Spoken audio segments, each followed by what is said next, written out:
Muy buenas tardes o muy buenas noches, depende de dónde me veáis. Yo soy Ronnie Encarnación, sí, soy el brujito de TikTok. Vamos a empezar primero por explicar la primera anécdota de mi infancia y cómo yo me vinculé al mundo espiritual. El mundo espiritual realmente es algo que siempre me ha llamado muchísimo la atención. Es un mundo que es como el aire. Es necesario para que haya equilibrio entre diferentes mundos, diferentes planos, pero a la vez es como que no lo ves. Pero a veces sí que se permite llegar a verlo, y cuando se te permite llegar a verlo es cuando realmente te das cuenta que aquella percepción que tú tenías es totalmente real. Hay una situación que yo recordaré siempre desde pequeño, que siempre yo he tenido la sensación de pequeño como si yo estuviera custodiado o resguardado por alguien o algo que no es tangible y que no es lo común en el mundo terrenal, como era pues tener a mi madre, tener a mi abuela, tener a familiares, a grosso modo. Cuando yo fui consciente de que esa sensación no era común, porque yo siempre lo voy a recordar como si fuera una sensación. Es una sensación de siempre estar acompañado. Y verdaderamente, siempre lo he dicho, nunca me he sentido solo.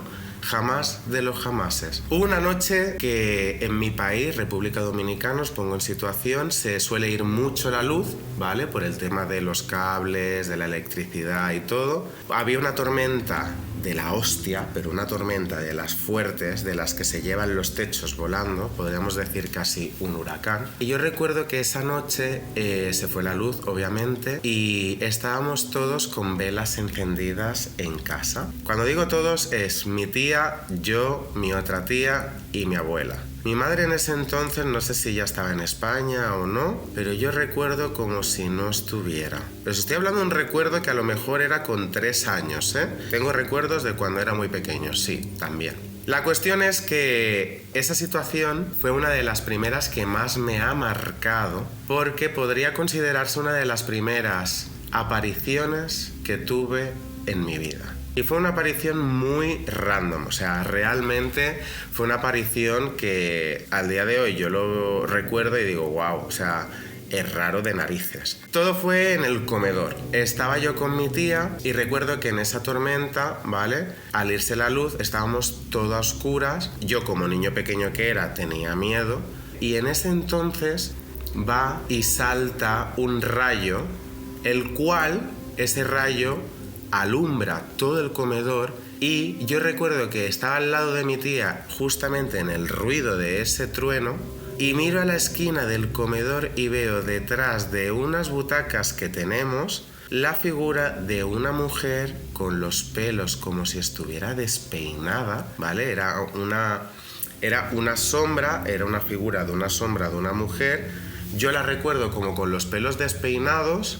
Y no me dijo nada, la vi durante un segundo, que fue lo que duró la luz dentro de lo que es el comedor, y yo recuerdo que le dije a mi tía, tía, hay una mujer aquí en el comedor. Y mi tía, como es evangélica, he nacido en una familia muy cristiana, evangélica, todo es Dios, Jesús, Dios, Jesús. Creo que represento a medio Latinoamérica, creo que no es nada nuevo, ¿vale?